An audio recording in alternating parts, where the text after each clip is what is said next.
आज बीबी खदीजा का भी जिक्र कर लेते हैं। 10 रमजान मुबारक आपका यौम विसाल भी है, तो उनका दिन भी करीब था। तो पहली कुरान की आयत कैसे नाजिल हुई ये भी हमने बात सुनी। अब आओ बीबी खदीजा का क्या किरदार था, कैसी नबी पाक अलैहिस्सलाम को उन्होंने तसल्ली दी, क्या अर्ज करती हैं दिलजोई करते हुए, कल्ला वल्लाहि मा युखज़ीक अल्लाहु अबदा, या रसूल अल्लाह ऐसा हरगिज नहीं होगा, खुदा की कसम अल्लाह पाक आपको रुसवा ना फरमाएगा। खुदा की कसम खा लिया आपने, और उसके बाद अपनी इस कसम का रीजन बयान किया कि मैंने क्यों ये कह रही हूं मैं। आप कहती हैं इसलिए कि इन्नका लतसिलुर रहिमा, बेशक आप सिला रहमी फरमाते हैं, वह तहमिलुल कल्ला, कमजोरों का बोझ उठाते हैं, वह तक्सिबुल मादूमा, मोहताजों के लिए कमाते हैं, वह तकरिब तैफा, मेहमान नवाजी फरमाते हैं, वह तुईनु अला नवाइबिल हक, यानी राहे हक में मुश्किलात पर बर्दाश्त कर लेते हैं। सुभान अल्लाह, हुजूर आपके तो ये औसाफ हैं, आप तो ऐसे हैं, अल्लाह आपको कैसे रुसवा फरमाएगा, आपके साथ कुछ नहीं होगा। अल्लाह अकबर। उलमा ने इस पर बड़ी डिबेट की है कि अल्लाह ने बीबी खदीजतुल कुबरा रदियल्लाहु ताला अन्हा से कैसा शानदार काम लिया। जरा गौर कीजिए, अभी तो इस्लाम की इब्तिदा है, अभी तो पहली 2-3 आयतें नाजिल हुई हैं, और इस्लाम की इब्तिदा में बीबी खदीजा का किरदार देखे कि नबी पाक की दिलजोई का सामान कर रही हैं, नबी पाक को दिलासा दे रही हैं। यहां 2 बातें सीखने को हैं। औरत को इस्लाम से पहले पैर की जूती समझा जाता था। औरत का हाल यह था कि अगर बाप का इंतकाल हो जाए तो बेटा मां पर कब्जा कर लेता था, कोई निकाह की जरूरत नहीं थी। माल की सूरत में जिस तरह एक दूसरे को लोग तोहफा देते थे, इस तरह लोग औरतों को तोहफा एक दूसरे को पेश किया करते थे। अब पैर की जूती की तरह औरतों को बेड़ा गर्क किया जाता था, कोई इज्जत नहीं थी। किसी के यहां लड़की पैदा हो जाए, उसके चेहरे से हवाइयां उड़ती थी, चेहरा सिया हो जाता था, जिंदा लड़कियों को दरगोर किया जाता था। और उस दौर में नबी पाक तशरीफ लाए, और कैसा इस्लाम का नूर फैला कि अभी इब्तिदाए इस्लाम है, पहली आयत नाजिल हुई हैं, और बीबी खदीजा से इतना बड़ा काम लिया जा रहा है। उस हबीब को दिलासा दे रही हैं जो वजह तखलीक कायनात हैं। मेरे आका तो वो हैं जो रब के हबीब हैं, जिनके सदके हमें कुरान मिला है, जिनके सदके ईमान मिला है। सारी दुनिया में इस्लाम का नूर जिनकी बरकत से फैला है। मगर फ्रॉम द स्टार्ट एक खातून का जो किरदार हमें नजर आ रहा है, तो गोया ये रहती दुनिया को पैगाम देना था कि ये इस्लाम है जिसमें औरत की इज्जत है, ये इस्लाम है जिसमें औरत की अजमत बयान हुई है। अब जरा सोचिए,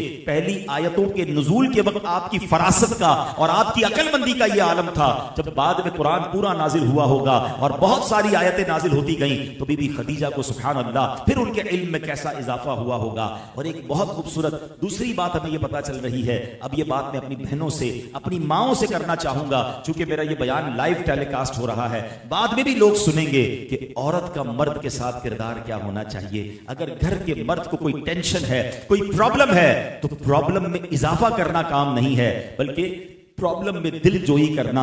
ये बीबी खदीजा की सीरत हमें सिखा रही है। और ये बात दुनिया ने देखी है कि अगर बंदा अपने घर में स्ट्रांग होता है, अपने घर में उसे प्यार मिलता है, अपने घर में दिलासा मिलता है, वो सारी दुनिया के तूफानों से निकल जाता है। लेकिन अगर घर में ही टेंशन है तो बेचारा बाहर भी हार जाता है। तो अगर मेरी बहनें, मेरी माएं ये बयान सुने, बीबी खदीजा रदियल्लाहु तआला अन्हा का आपको सदका और उनका वसीला आपको पेश कर रहा हूं। हम उनके गुलाम हैं, उस खानदान के गुलाम हैं। कभी भी आपके घर में आपके भाई, आपके वालिद, आपके शौहर किसी टेंशन में हो, कारोबारी मुश्किल में हो, जॉब का मसला हो, अगर फाइनेंशियल इश्यूज भी हो, उनको टॉन्ट ना करना, उनको तंज ना करना, बल्कि उन्हें हौसला दें। देखिए, मुश्किल वक्त के बाद अल्लाह ने राहत रखी होती है। और मैं अपनी जिंदगी का एक तजर्बा बयान किया करता हूं कि जिस औरत ने मुश्किल वक्त में अपने शौहर का साथ दिया है, अल्लाह ने उसे अच्छे दिन जरूर दिखाए हैं। हाँ, मुश्किल में जो छोड़कर जाने की बातें करते हैं, मुश्किल में जो मजीद जलील करते हैं और प्रॉब्लम अपने लिए खड़ी करते हैं। जो औरतें घर में क्या करती हैं, आप तो लाके कुछ नहीं देते, सब बराबर वालों ने तो फला चीज भी खरीद ली, फला रिश्तेदार ने तो इतना बड़ा घर ले लिया, उन्होंने नई गाड़ी ले ली, फला ने जेवर ले लिया, वो रोज प्रेशर है। और एंड ऑफ द डे फिर वो मर्द या तो डिप्रेशन का मरीज बनता है, या फिर अल्लाह ना करे गलत काम की तरफ जाता है कि चलो भाई अब तो घर वालों की फरमाइशें पूरी नहीं हो रही, तो कभी चोरी की तरफ, कभी नाजायज और हराम की तरफ, और एंड ऑफ द डे पूरा घर कोलैप्स होता है। तो मेरी बहनों, मेरी माओ, अपने शौहर, अपने भाई, अपने वालिद को जुमला कहा करो जो पहले के जमाने की औरतें कहती थी कि हम थोड़े पर गुजारा कर लेंगे, हमें हराम रोजी कमा कर मत खिलाना।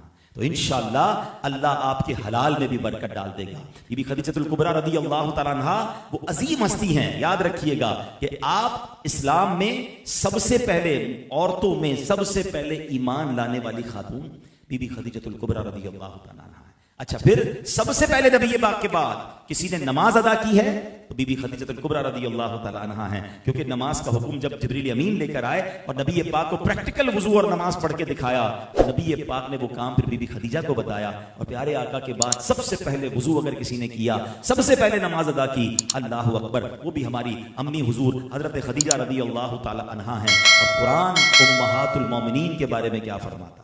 कुरान कहता है अन्नबिय्यु औला बिल मुमिनीन मिन अनफुसिहिम व अज़वाजुहु उम्महातुहुम। तर्जुमा कंजुल इरफान, ये नबी मुसलमानों के उनकी जानों से ज्यादा मालिक हैं और इनकी बीवियां इनकी माएँ हैं। हमारे आका अलैहिस्सलाम की जो अज़वाज हैं वो मोमिनीन की माएँ हैं, वो उम्महातुल मोमिनीन हैं। और हजरत खदीजा को वो शरफ हासिल है। बीबी खदीजा पूरी दुनिया में जितने सैयद है ना, सब सैयदों की नानी हजरत खदीजा रदियल्लाहु ताला अन्हा है। इस कदर उनके फजाइल हैं। चले कुछ उनके बारे में और सुने। आपकी उम्र, नबी पाक की उम्र 25 साल थी, बीबी खदीजा की उम्र 40 साल थी। ये पहला निकाह नबी पाक ने फरमाया। और प्यारे आका अलैहिस्सलाम ने जब तक बीबी खदीजा का विसाल नहीं हुआ कोई दूसरा निकाह नहीं फरमाया। नबी पाक उनसे इतना प्यार फरमाते थे, इतनी मोहब्बत फरमाते थे कि बाद में और अज़वाज तो आ गई, मगर कई मौके पर नबी पाक बीबी खदीजा का जिक्र किया करते, उन्हें याद किया करते और फरमाया करते, जिस वक्त मेरा कोई साथ देने वाला नहीं था, जिस वक्त मेरी कोई हेल्प करने वाला नहीं था, खदीजा ने अपने माल के जरिए, अपने सपोर्ट के जरिए मेरी हेल्प की। और आप बीबी खदीजा की सहेलियों को, आपके रिश्तेदारों को तहाइफ भिजाया करते थे। इतना नबी पाक उनसे मोहब्बत फरमाते। और हजरत खदीजा रदियल्लाहु ताला अन्हा, याद रखिए, मेरे आका अलैहिस्सलाम सलाम की कुल 7 औलादें हुई। ये भी हमें पता होना चाहिए। 4 शहजादियां और 3 शहजादे, यानी 4 बेटियां और 3 बेटे। और 4 शहजादियां कौन सी हैं? हजरत ज़ैनब, हजरत रुकैया, हजरत उम्मे कुलसूम और बीबी फातिमा खातून जन्नत रदियल्लाहु ताला अन्हा। नबी पाक के 3 साहबजादे हुए, हजरत कासिम, हजरत अब्दुल्ला और हजरत इब्राहिम रदियल्लाहु ताला। अब इन 7 बच्चों में हजरत इब्राहिम जो थे वो हजरत मारिया किप्तिया रदियल्लाहु ताला से औलाद हुई, शहजादे थे उनके। बाकी सब औलाद नबी पाक की हजरत खदीजा रदियल्लाहु ताला अन्हा से हुई। तो सुभान अल्लाह, आप तमाम सैयदों की नानी। और नबी पाक अलैहिस्सलाम फरमाया हादिही सिद्दीकतु उम्मती, ये मेरी उम्मत की सिद्दीका है। सुभान अल्लाह। और प्यारे आका अलैहिस्सलाम ने एक बार जमीन पर 4 लकीरें खींची। Look at the way for to make understand सहाबा इकराम। सहाबा इकराम को समझाने का अंदाज क्या था? जमीन पर 4 लकीरें खींची। तो सहाबा ने अर्ज किया, हुजूर ये क्या है? नबी पाक फरमाया, जानते हो ये क्या है? हुजूर आप बताएं, अल्लाह जाने, अल्लाह का रसूल जाने। फरमाया, ये 4 जमीन औरतों में, दुनिया में, कायनात में सबसे ज्यादा फजीलत वाली 4 औरतें हैं। नंबर 1 फरमाया खदीजा बिन खुवैलद, यानी हजरत खदीजतुल कुबरा रदियल्लाहु ताला। सेकंड फरमाया फातिमा बिनते मोहम्मद सल्लल्लाहु अलैहि वसल्लम, नबी पाक की शहजादी बीबी फातिमा रदियल्लाहु ताला। फिर फरमाया फिरऔन की बीवी आसिया बिनते मुजाहिब। अब देखिए अल्लाह की शान देखें, बीवी किसकी है? फिरौन की है, मगर ऐसी ईमान वाली थी और अल्लाह ने फिरौन से फिजिकल कनेक्शन से भी उन्हें बचा के रखा। और हजरत मूसा की जो हिफाजत का इंतजाम हुआ, हजरत, वो बड़ा लंबा वाकया है कि हजरत मूसा को किस तरह वो टेक केयर करती रही। और फिर ईमान लाने की वजह से कि हजरत आसिया का निकाह जो है वो जन्नत में नबी पाक के साथ हो, उसका ऑल्टरनेटिव क्या मिलेगा? अल्लाह क्या उन्हें जजा अता फरमाएगा कि अहादीस में और रिवायतों में मजमून मिलता है कि इनका निकाह जो है जन्नत में नबी पाक अलैहिस्सलाम के साथ होगा। और चौथी जो सबसे अजीम खातून है वो हजरत ईसा अलैहिस्सलाम की जो वालिदा हैं, हजरत मरियम बिनते इमरान रदियल्लाहु ताला अन्हुन। ये 4 खवातीन कायनात की सबसे अफजल खवातीन हैं। 10 रमज़ान मुबारक जो है हजरत खदीजा रदियल्लाहु ताला अन्हा का, मैंने जैसे कि बताया कि आपका वफात मुबारक का साल 65 साल की उम्र में आपकी वफात हुई। जन्नतुल माला, ये मक्के का अजीम कब्रिस्तान है जहाँ हमारी अम्मी हुजूर का मज़ार है। मक्के जाया करे तो जन्नतुल माला पर जाकर बीबी खदीजा रदियल्लाहु ताला को जरूर वहां दुआ किया करे, सलाम अर्ज किया करे। उम्मत पर बहुत बड़ा आपका एहसान है। और ये एक बार नहीं हुआ, प्यारे आका अलैहिस्सलाम को जितना सताया गया ना, आप खुद बताएं, ये तो स्टार्ट हुआ, उसके बाद जो अबू जहल ने किया, उसके बाद जो लोगों ने किया और वहां के कुफार ने किया, तो नबी पाक तो एवरीडे दुखी होते थे ना। जब बाहर जाते थे मुखालिफत थी, जब बाहर जाते थे सहाबा को कोई मार रहा होता था, जब बाहर जाते थे तो लोग तकलीफ पहुंचा रहे होते थे, जब घर आते थे ना तो ऑलवेज जो सपोर्टिव रोल अदा किया ना, जो दिलासा दिया, जो दिल जोई की, वो बीबी खदीजा रदियल्लाहु ताला अन्हा ने की। अल्लाह उनकी तुरबत पर करोड़ों रहमतों की बारिश नाजिल फरमाए और उनके फयूज़ व बरक़ात से हमें माला माल फरमाए। अब मैं अपने टॉपिक को एंड की तरफ लाते हुए, बातें तो बहुत सारी हैं लेकिन वक्त चूंकि काफी हो गया, अब जो नबी पाक के 4 औसाफ बयान हुए, this is actual my topic today, कि उन्होंने क्या कहा कि हुजूर अल्लाह आपको रुस्वा नहीं करेगा। आपके तो ये काम है। अब वो काम क्या है? अगर मैं और आप दुनिया और आखिरत में रुस्वाई से बचना चाहते हैं ना, तो अपनी रूटीन में, अपने हैबिट्स में, अपने कैरेक्टर में इन कामों को मुझे और आपने शामिल करना है, क्योंकि ये नबी पाक का खूबसूरत अंदाज था। बीबी खदीजा क्या कहती हैं? ऐसा हरगिज नहीं होगा कि अल्लाह आपको रुस्वा फरमाए। क्यों? कि बेशक आप तो सिला रहमी करने वाले हैं। सिला रहमी क्या है? रिश्तेदारों के साथ अच्छा सलूक, रिश्तेदारों का ख्याल रखना। क्या वाकई हम ऐसा करते हैं? ये अल्लाह को बड़ा पसंद है, याद रखिए। और आजकल तो रमजान शरीफ है ना, लोग तकसीम कर रहे हैं, गरीबों में बांट रहे हैं, वेरी गुड, ब्यूटीफुल। मगर क्या रिश्तेदारों को देख लिया आपने? एक रिवायत सुनाता हूं। फरमाया मेरे आका अलैहिस्सलाम ने, जिसका मजमून है, अल्लाह उस बंदे पर नजरे रहमत नहीं फरमाएगा जो गैरों को बांटता रहे, उसके अपने परेशान। पहले रिश्तेदारों का हक है। और एक रिवायत में आया, रिश्तेदारों को सदके का डबल सवाब है। एक सदके का सवाब है, एक सिला रहमी करने का सवाब है। अगर आप अपनी उम्र में बरकत चाहते हैं ना, बुरी मौत से बचना चाहते हैं, तो उसकी फजीलत में भी ये लिखा है कि रिश्तेदारों से अच्छा सलूक करें। और यकीन करें, रिश्तेदार रिश्तेदार ही होते हैं। हम दुनिया भर से दोस्तियां लगाए बैठे होते, रिश्तेदार परेशान होते, उनसे बिगाड़ी हुई है। चाचा से बात नहीं करेंगे, पुप्पी के घर नहीं जाएंगे, खाला से दुश्मनी चल रही है, कोई माँ बाप को तंग करके बैठा हुआ है, सारी दुनिया में उसके चर्चे हैं, यार बड़ा बाएखलाक है। वो उस बाएखलाक से रिश्तेदार पहले परेशान है। अब आप इसकी इंपॉर्टेंस इस बात से समझें कि अभी आपने शबे बारात हमने गुजारी, अब इंशाल्लाह रमजान में शबे कदर आएगी इंशाल्लाह। जितनी भी बख्शिश वाली रातें हैं ना, उनमें एक हदीस पाक में ये तो जरूर आता है कि लाखों करोड़ों बख्शे जाएंगे, मगर एक लिस्ट भी साथ आती है कि ये बदनसीब नहीं बख्शे जाएंगे, ये बड़े गुनाहगार नहीं बख्शे जाएंगे। आपको हर लिस्ट में रिश्तेदारी काटने वाला जरूर मिलेगा, कि रिश्तेदारी काटने वाला नहीं बख्शा जाए। छोटी छोटी बातों पे रिश्ते खत्म ना करो यार। कोई बात नहीं, कोई बात बुरी लग गई होगी आपको, कभी उसने कुछ कह दिया होगा, दावत में नहीं बुलाया होगा, गुस्से में होगा, मुंह से निकल गया होगा, आपको टेक केयर नहीं कर सका होगा, इग्नोर करे यार, वो भी इंसान है, मैं भी इंसान हूं, अल्लाह की रजा के लिए माफी मांग ले। अब आप कहेंगे यार मैं क्यों माफी मांगू, कसूर तो उसी का है। यही तो प्रॉब्लम है, वो कह रहा है कसूर आपका है, आप कह रहे हैं उसका है। वो हमारी बेमनी का एक जुमला है, जो नमी हो वो अल्लाह के गमी हो। आप झुक जाओ यार अल्लाह की रजा के लिए, चलो भाई खत्म करते हैं, माफ कर दो, अल्लाह की रजा के लिए दोस्ती कर लो। सिला रहमी करने वाले से अल्लाह भी राजी, उसकी हबीब भी राजी, तो मैं इस रजा की खातिर आपसे दोस्ती करना चाहता हूं। तो दिल बढ़ा करके रिश्ते मिलाएं। थोड़ी सी लाइफ है, दुश्मनियां पाल कर इग्नोरेंस के साथ जिंदगी क्यों गुजारते हैं? मोहब्बतें बांटें, प्यार दें। 5000 मेरे फेसबुक फ्रेंड हैं, और जरा रिश्तेदार नाराज हैं, भाई बहन से दोस्ती नहीं है, करीब वो आते नहीं है। अब बिलीव करें, अल्लाह ना करे किसी दिन बिस्तर पर पड़े ना बीमार होकर, तो बिस्तर के करीब भाई बहन ही होंगे तो आएंगे, ये सोशल मीडिया के फ्रेंड नजर भी नहीं आएंगे। हम उनके चक्कर में उनको खराब कर रहे हैं। तो सिला रहमी नबी पाक का अंदाज। फिर बीबी खदीजा क्या कहती हैं कि आप कमजोरों का बोझ उठाते हैं। हाय ये मेरे आका है, कमजोरों के मददगार हैं, यतीम मिस्कीन, वो लोग जिनको कोई ना पूछे उनके साथ हेल्प करना, उनको सपोर्ट करना, ये नबी पाक का तरीका। मगर आज जो हो रहा है हमारे सामने, कमजोर को तो कहते हैं जितना दबाना है दबा दो, क्या बिगाड़ लेगा, बसल के रख देंगे इसको, नौकर है हमारा, मुलाजिम है, रिश्तेदार गरीब है, इसकी क्या हैसियत है, अभी एक फोन करूंगा तो इसको उठा के ले जाएंगे। मेरे सामने कौन बात कर सकता है? मुलाजिम के वो बेचारा गरीब आदमी है, जो मुंह में आता है बोल देते हैं, उसको पता है गरीब जॉब तो छोड़ के जाएगा नहीं, उसको दोबारा नौकरी कहीं मिलेगी नहीं, वो गालियां सुनता रहता है सेठ की, बेचारा रात में रात को रोता भी होगा।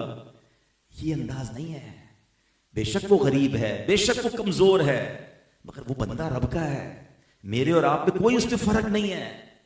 हाँ, एक हदीस सुनाता हूं, मेरे आका फरमाते हैं मन आज़ा मुस्लिमन, ट्राई टू अंडरस्टैंड। इस हदीस में कोई सेग्रीगेशन नहीं है कि किसी ने अपने मालदार मुसलमान को तकलीफ दी, या किसी ने पैसे वाले को तकलीफ दी, किसी ने ताकतवर को तकलीफ दी। नो, टोटल मन आज़ा मुस्लिमन, किसी भी मुसलमान को अगर किसी ने तकलीफ दी, actually I am going for translation, मन आज़ा मुस्लिमन, जिसने किसी मुसलमान को तकलीफ दी, फकत आज़नी, फकत आज़ानी, उसने मुझे तकलीफ दी। फिर आगे फरमाया जिसने मुझे तकलीफ दी वो ऐसा है जिससे उसने अल्लाह को तकलीफ दी। एक मुसलमान को तकलीफ देना बात किधर तक जा रही है? मगर हम समझते हैं मैं रोजे में था यार, मुंह से निकल गया, अभी हो रहा है, मुझे अंदाजा है। मैं भी 2-4 दिन पहले किसी बिल्डिंग में गया तो हम लिफ्ट पे नीचे उतर रहे थे, तो उसमें 2 साहब थे और वो असर के बाद का टाइम था और लिफ्ट में लगी हुई थी ना फर्स्ट क्लास। तो मैंने अपने भाई दास, मैंने कहा भाई खामोश रहना, ये इफ्तार से पहले सबसे डर ही लग रहा होता है, इसको रोजा लगता है ना फिर अगले की खैर ही नहीं होती। भाई आपको रोजा लगा, ये आपका प्रॉब्लम है, आपने पूरी सुबह से पानी नहीं खाया, चाय नहीं पी, आपको सिगरेट की आदत थी, आपको टेंशन है, आप किसी को तो ना उससे तो इफ्तार ना कर लेना।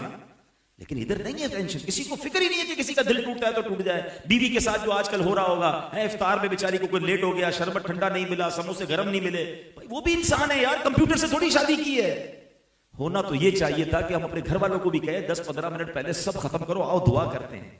अरे इफ्तार का वक्त तो दुआओं का वक्त है, रोजाना 10 लाख गुनाहगार बख्शे जा रहे हैं इफ्तार के वक्त, और हमारे दस्तरखान पर अफरा तफरी है, समोसे किधर है तो वो किधर है तो दही बड़े किधर है, अभी तक ये चीज नहीं आई। अरे मांगने का टाइम है यार, फिर खा लेना थोड़ी देर बाद। इफ्तार पानी से भी हो जाएगा, दुआएं नहीं मिलेंगी इफ्तार वाली बात में। खुदा की कसम सारा साल याद करोगे कि यार इफ्तार की दुआ का क्या लुत्फ होता है। खाना पीना हमने रमजान को बना दिया है, तो नरमी लाएं अपने अंदर, माफी लाएं अपने अंदर, कमजोरों का साथ दें। मैंने कई बार बयान में जुमला कहा है, फिर कह देता हूं। पंजाब में गया था एक बार, तो एक जुमला सीख कर आया। वो पंजाबी लोग बड़ा प्यारा जुमला कहते हैं मजबूत आदमी से न डरो, माड़े आदमी से डरो। अब माड़ा कहते हैं कमजोर। मैंने कहा ये क्यों कह रहे हैं कमजोर से डरो, लोग तो मजबूत आदमी से डरते हैं, ताकतवर, गार्ड्स हो, सपोर्ट हो उसका। क्या कमाल का जवाब मिला। कहते हैं भाई मजबूत आदमी तो अपना बदला खुद ही ले लेगा, कमजोर तुमसे बदला तो नहीं ले सकेगा, मगर अल्लाह की बारगाह में हाथ उठा देगा। और फरियाद उधर जो है ना उसकी डायरेक्ट पहुंच जानी है। अल्लाह तो कमजोरों का साथ देते, तो दुनिया नहीं देती ना साथ, अल्लाह तो मजलूमों का साथ है ना, साथ देने वाला है। जालिम का तो बेड़ा गर्क हो जाएगा। तो मैं आपको चले मशवरा देता हूं, भाइयों वाला मशवरा देता हूं। कभी आपको अपनी लाइफ में ये महसूस होना यार चलते चलते गाड़ी डिस्टर्ब हो गई है, बिल्कुल ठीक सेहत थी, कोई प्रॉब्लम नहीं, अचानक बीमारियां होने लग गई यार, फैमिली में बड़ा प्यार था, अचानक झगड़े होने लग गए, कारोबार गोइंग वेरी गुड, यार बिजनेस में कुछ गड़बड़, लॉस होने लग गया है। तो मैं आपको मशवरा दूंगा, पहले चेक कर लो किसी का दिल तो नहीं दुखाया, किसी की हाय तो नहीं ले ली, क्योंकि जब हाय लगती है ना सब कुछ बर्बाद हो जाता है, चलता कुछ तबाह हो जाता है। प्लीज जिंदगी ऐसी गुजारो, हम दुआएं लेने वाले बने, हम हाय लेने वाले ना बने। और यही नबी पाक का अंदाज है कि आप कमजोरों का साथ देने वाले हैं। कभी किसी कमजोर का हाथ पकड़ लो यार, खड़ा कर दो उसको, सपोर्ट करो, किसी को जॉब पे लगा दें, किसी को कारोबार करवा दें, हैं, किसी को तकलीफ में उसके चेहरे पे मुस्कुराहट ले आए। अगर कह दिया ना, मेरी इन तमाम बातों में अगर किसी को याद आ रहा है तो इसमें शर्माना नहीं, माफी मांग लेना। अपने मुलाजिम से मांगनी पड़े तो मांग लेना, अपनी बीवी से मांगनी पड़े तो मांग लेना। किसी का भी दिल दुखाया है ना, अगर कोई प्रॉब्लम नहीं, इधर मांग लो, माफी तलाफी हो जाएगी। उधर मांगना, उधर नहीं होगी, उधर तो फिर नेकियां देनी पड़ेंगी ना, जालिम को तो फिर उसका हिसाब देना पड़ेगा। तो बड़ा दिल करके माफी मांगो। मुझे अच्छी तरह याद है, एक बार मेरा इसी तरह का एक बयान था, ऐसे बिजनेसमैन बैठे थे, तो एक मिल ओनर भी बैठे थे, माफी पर बात हुई, अल्लाह की रिजा के लिए माफी मांग लेनी चाहिए। उस मिल ओनर का मुझे दूसरे दिन या तीसरे दिन फोन आया, कहता है मैं बयान सुनकर गया, उस वक्त से मेरे दिमाग में चल रहा था, मैंने उसी दिन बयान वाले दिन ही शाम को अपने एक मैनेजर या अपने एक एम्प्लॉय को खूब सुनाई थी और सबके सामने सुनाई थी। अब मैं रात भर सोचता रहा कि यार मैंने उसका बहुत दिल दुखाया। मैं हिम्मत मेरी नहीं हो रही थी कि मैं डायरेक्टर ऑफ द कंपनी और मैं अपने एम्प्लॉय से माफी कैसे मांगू। बोला आपका बयान सुना, बस कंफ्यूज चलता रहा, सर पे बड़ा बोझ था। आज हिम्मत करके मैंने उसको बुलाया और मैंने उसके माफी मांगी उससे। कहते मेरे सर से बहुत बड़ा बोझ उतर गया, आपका बहुत शुक्रिया, मेरा ये मसला हल हो गया। अच्छा किया उन्होंने, हिम्मत की, तो मांग लेनी चाहिए। इंशाअल्लाह इससे आपको एक तो अल्लाह ने चाहा दिल में रूहानियत मिलेगी और आखिरत की तकलीफ से हम बच जाएंगे। नबी ये पाक का एक और कमाल क्या था, बीबी खदीजा फरमाती हैं मोहताजों के लिए कमाते हैं, आए यानी मोहताजों को हेल्प करने के लिए प्यारे आका अपना माल खर्च करते थे। यतीमों के बारे में नबी पाक के बड़े कमाल के फरमान है। आप फरमाते हैं जिसका मजमून है कि मैं और यतीम की किफालत करने वाले क़यामत के दिन इस तरह होंगे, जन्नत में नबी पाक अपने साथ ले जाएंगे, 2 उंगलियां मिलाकर फरमाया बेहतरीन दस्तरखान वो है कि जिस दस्तरखान पर यतीम होता है। बदतरीन लोग वो हैं या बदतरीन घर वो है जहां यतीम हो और उसके साथ बुरा सलूक किया जाता है। हदीस पाक में आता है जिसका मजमून है जो किसी यतीम के सर पर हाथ फेरे मोहब्बत और शफकत के साथ, सर पर जितने बाल है उतनी नेकियां मिलेंगी। हाथ फेरने पर इतना सवाब है तो खाना खिलाने पर, अच्छा कपड़े पहनाने पर, उसको टेक केयर करने पर कितना सवाब होगा। मैं आपको मशवरा देता हूं, आप यतीमों का कुछ ना कुछ पोर्शन अपने जिम्मे ले लीजिए। अल्हम्दुलिल्लाह हमारी दावत इस्लामी पूरा मदनी होम यतीम खाना बना रही है।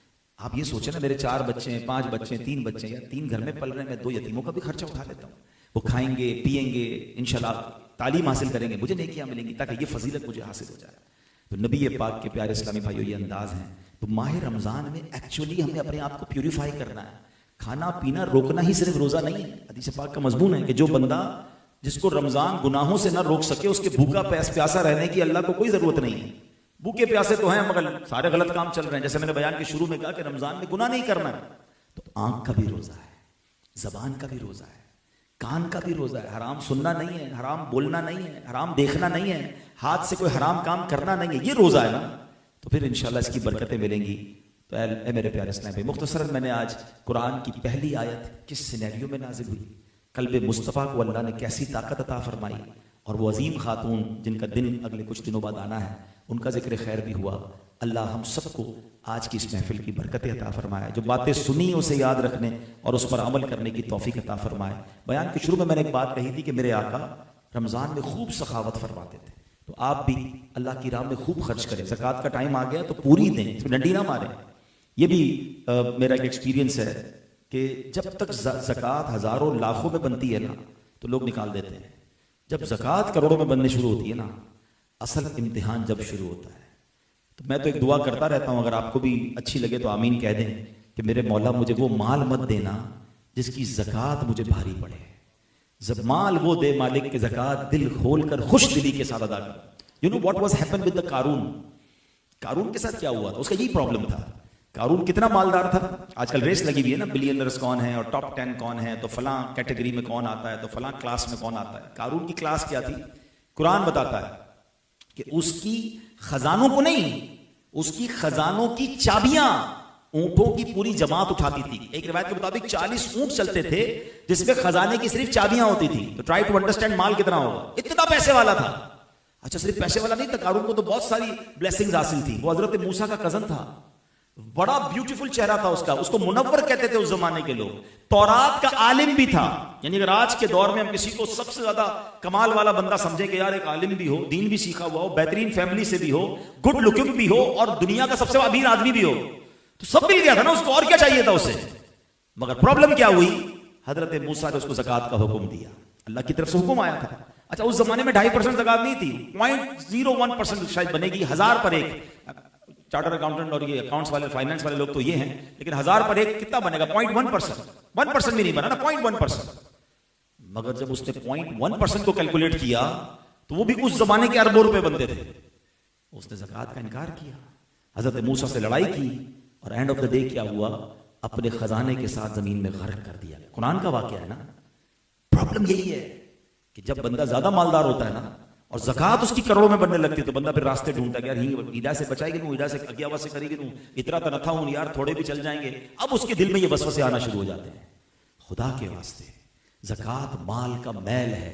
और एक और मैं आपको मैं एक ऐसी बात करने जा रहा हूं जो अल्लाह करे आप पिक कर लें कि चूंकि हमारा पूरी दुनिया में ट्रैवल रहता है, लोगों से मिलते हैं, ज़कात के हवाले से बात होती है, एक बहुत बड़ी ब्लेसिंग, जितना हम शुक्र अदा करें अल्लाह पर। मैं किसी कौम को क्रिटिसाइज नहीं कर रहा क्योंकि लाइव जा रहा है, किसी कौम को क्रिटिसाइज नहीं कर रहा। मैं कभी पूरी दुनिया में ट्रैवल किया है, आज भी जो मेमन जमात के अंदर अल्हम्दुलिल्लाह ज़कात देने का और उसकी फिक्र, और बाज लोग पूरी जिस तरह अच्छे तरीके से निकालते हैं, मैंने बहुत कम लोगों में देखे हैं, और भी हैं। मगर तो मुझे प्रॉब्लम नजर आ रहा है ना कि ये ब्लेसिंग क्यों मिली मुझे और आपको। हमारे माँ बाप ने हमारी तरबियत की, मगर हम आगे क्या कर रहे हैं, हम ये काम अपने बच्चों के साथ नहीं कर रहे। अब हम किसी से बात करते हैं ना, भाई चैरिटी आप कहां करते हैं, तो बोला मुझे क्या पता, अब्बू करते हैं। हमारे दादा को पता है, दादा हुजूर ने सारी चैरिटी, सारे दीन के काम अपने हाथ में रखे हैं, बच्चे को सिखाया ही नहीं। वो घूम रहे हैं, फिर रहे हैं, बिजनेस कर रहे हैं। भाई आपने दुनिया से जाना है, आपके जाने के बाद बेटे को पता ही नहीं होगा ज़कात कैसे निकालनी है, ज़कात देनी किधर है। अच्छा, इतनी ज़कात बनती है तो क्यों दूं भाई। नहीं, ये काम अपने बच्चे के हाथ से करवाएं। ये हक है माँ बाप का, औलाद का हक है माँ बाप पर कि बाप उसे सखावत सिखाए। ये आपके जाने के बाद लेगेसी रहेगी आपकी। आज मैं और आप अगर अल्लाह की राह में खर्च कर रहे हैं तो हमारे माँ बाप ने सिखाया था। हम अपने बच्चों को इन कामों से दूर न रखें और ज़कात बताएं उनको कि बेटा करोड़ बने या अरबों बने, खुश दिली से देना, टेंशन मत लेना। भाई अगर किसी की करोड़ों में ज़कात है तो अल्लाह ने अरबों दिए हैं ना, तो खर्च करें, ज़कात भी खर्च करें, उसके बाद और भी अल्लाह की राह में खर्च करें, तो इंशाअल्लाह अल्लाह करीम माल में बढ़ाने वाला है। तो जैसे मैंने कहा रिश्तेदारों में दें, गरीबों में दें। उसके बाद मेरी गुजारिश है कि आशिकान रसूल की एक अजीम और शान तहरीक, जिसका पैगाम 150 से ज़्यादा मुल्कों में पहुंच चुका है, हमारे 16,000 से ज़्यादा मदरसे हैं।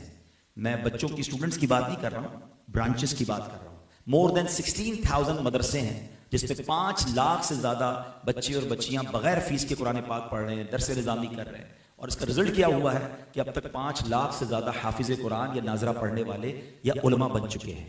ये तो सिर्फ एक डिपार्टमेंट हुआ ना, फिर अल्हम्दुलिल्लाह हम स्कूल बना रहे हैं, कॉलेजेस बना रहे हैं, मसाजिद बना रहे हैं, वेलफेयर के काम देखें तो माजूर बच्चों के सेंटर चल रहे हैं जनाब। जब भी जरूरत पड़ती है वतन को तो अल्हम्दुलिल्लाह वहां आपको दावत इस्लामी वाले नजर आएंगे। इस वक्त गजा में काम हो रहा है, तुर्की में काम हो रहा है, तो कौन सा ऐसा शोबा है जो दावत इस्लामी उसमें काम नहीं कर रही है? तो मेरी गुजारिश है कि अपनी ज़कात, अपने डोनेशन में दावत इस्लामी का हिस्सा भी ज़रूर रखें।